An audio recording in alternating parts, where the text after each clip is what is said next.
What's up mga ka-shoe bikes? Today is September 23, 2021.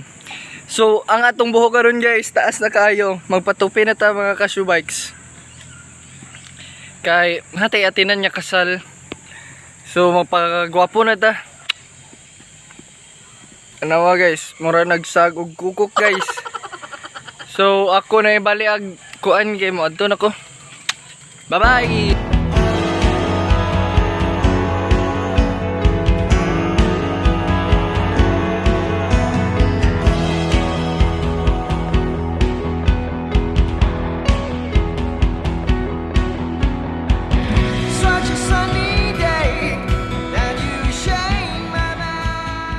Ka-shoe bikes abot na taning tupihanan guys. Napay customer guys. Si Kuya Piox day guys, kaya tote niya. Nawa niya itong naong murat ano na kuratan na nga pantat.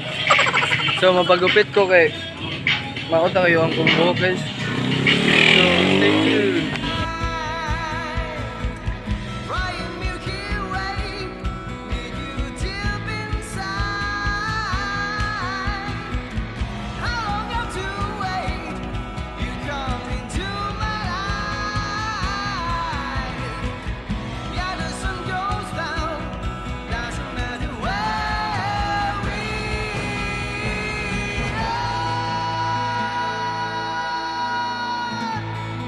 Kita na po yung pagupitan karon kay nakamana itong usawan.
Mga ka-shoe bikes na yung manatag pagupit. Ako na kayo muna natag konsihala ni guys. So, masalamat na ito ni Kuya Piox guys. Sabihan na niya. Siguro niya guys. Salamat ya. No.